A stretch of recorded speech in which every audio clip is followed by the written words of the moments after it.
नमस्कार, आज मिश्रा, स्वागत है आपका एनएम लाइव। नजर डालते हैं हरियाणा की मुख्य खबरों पर। हरियाणा में गुरुवार को थम गया चुनावी शोर, जहां लोकसभा चुनाव के लिए वोटिंग को बचेंगे महज 48 घंटे। ऐसे में सियासी दलों ने प्रचार के अंतिम दिन झोंक दी अपनी ताकत। अंतिम दिन प्रचार के लिए पहुंचे पीएम नरेंद्र मोदी यहां रैली कर हरियाणा के भिवानी महेंद्रगढ़ से भाजपा उम्मीदवार चौधरी धर्मवीर सिंह के लिए मांगा वोट। तो वहीं कांग्रेस की राष्ट्रीय महासचिव प्रियंका गांधी वाड्रा पहुंची सिरसा और कुमारी शैलजा के समर्थन में निकाला रोड शो। राज्य की सभी 10 सीटों पर 25 मई को एक साथ डाले जाएंगे वोट। यहां बीजेपी और कांग्रेस के बीच है मुकाबला। 2019 में राज्य की सभी 10 लोकसभा सीटें जीतने वाली भाजपा इस बार क्लीन स्वीप का कर रही है दावा। हालांकि नहीं दिख रहा ऐसा होता। 2019 में एक भी सीट न जीत पाने वाली कांग्रेस का इस दफा खाता खुलने की है प्रबल संभावना।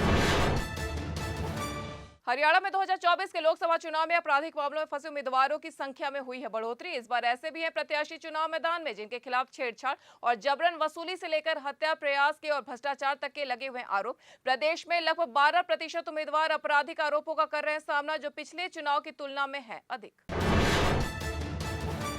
फरीदाबाद के मोहना इलाके में गुरुवार को भाजपा प्रत्याशी कृष्णपाल गुर्जर को किसानों ने दिखाए काले झंडे। किसान मोहना में एक्सप्रेसवे पर कट की मांग को लेकर बैठे हैं धरने पर। किसानों को वहां से भाजपा प्रत्याशी के गुजरने की मिली सूचना तो वे आ गए रोड पर और काले झंडे दिखाकर जताया विरोध।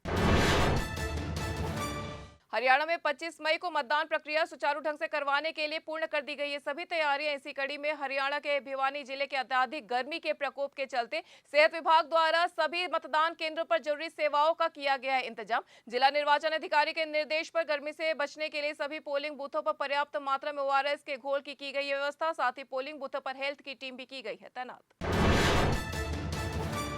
लोकसभा चुनाव में कांग्रेस का प्रचार करने व चुनावी ड्यूटी में शामिल नहीं होने वाले एमडीयू के 10 प्रोफेसर पर गिर गई है गाज। विश्वविद्यालय के 5 प्रोफेसर पर अनुशासनात्मक कार्रवाई व 5 के खिलाफ विश्वविद्यालय के रजिस्ट्रार को फैसला लेने व रिपोर्ट चुनाव आयोग को भेजने के दिए गए हैं निर्देश। गांव बदरौली में भाई ने भाई व भाभी भतीजे की कर दी हत्या। हत्या में बदल गई सुबह किसी बात पर हुई कहासुनी। प्राथमिक जानकारी के अनुसार मनदीप ने अपने भाई अमरदीप, भाभी मधु व 3 माह के भतीजे शिवम की कर दी हत्या। आरोपित ने गड़ासी से हमला कर हत्या की वारदात को दिया अंजाम।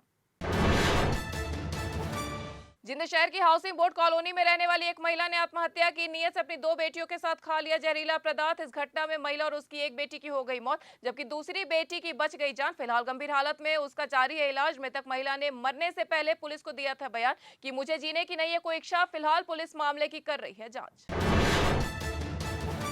पानीपत जिले के कस्बे के पास देखने को मिला बड़ा हादसा। यहां पर एक सीएनजी कार में अचानक लग गई आग और बाद में कार में हो गया ब्लास्ट। देखते ही देखते आग का गोला बन गई कार। गनीमत रही कि बाल बाल बच गए। कार में सवार 5 लोग। हादसे के समय 5 युवक थे कार के अंदर सवार।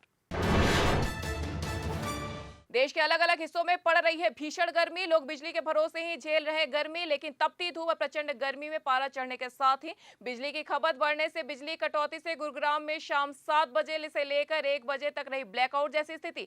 वहीं आईएमडी ने अगले 5 दिन के लिए रेड अलर्ट किया है जारी।